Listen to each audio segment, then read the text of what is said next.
Tonight, we're learning the names of two firefighters who were shot and killed in an ambush Sunday while responding to a brush fire in Idaho. They are Battalion Chiefs John Morrison and Frank Harwood.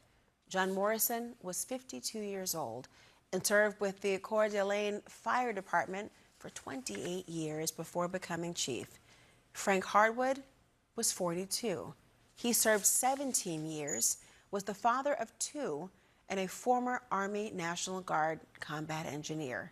Another firefighter, 47-year-old Dave Tisdale, is currently recovering after two surgeries. We're also learning there are new details about the suspected shooter, 20-year-old Wes Raleigh. His grandfather tells CNN that he wanted to be a firefighter himself. Former classmates say he was reclusive from his peers. One former classmate says Raleigh had a journal with concerning images of weapons and hate symbols.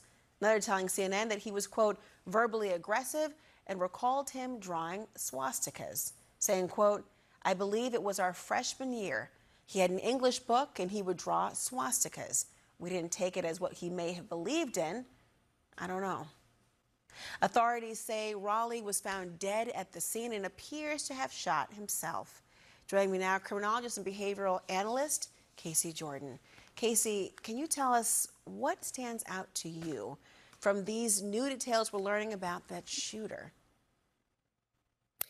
Well, there are three sources that we are getting some information from on the suspected shooter. And you mentioned his classmates growing up who talk about those disturbing images, his grandfather, and also some family court records from his parents' divorce around 2015, public records that we've reviewed.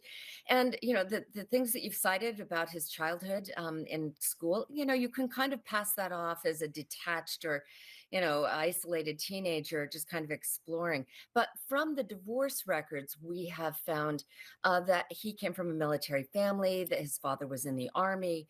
And in fact, he had lived in Germany, which may have, you know, resulted in a preoccupation with Nazism.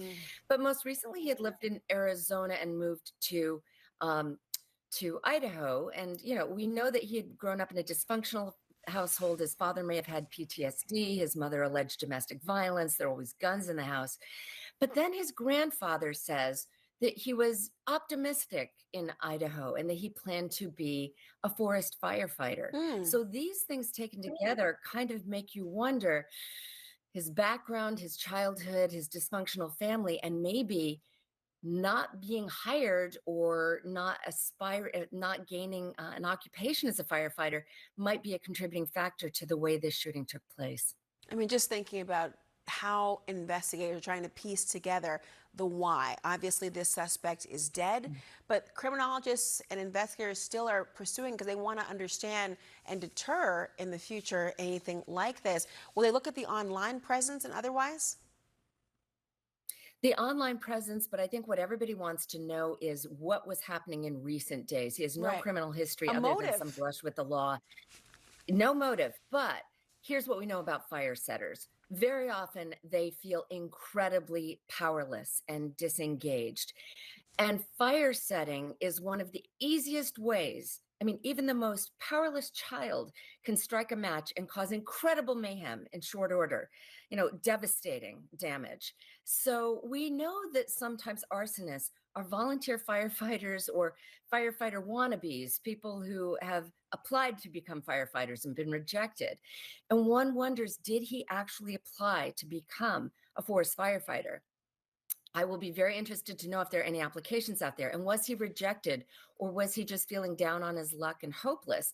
And use the fire setting not to feel just powerful, although there's a lot of psychology there, but also to use it as a bait trap for firefighters, which he's alleged to have shot and killed two of.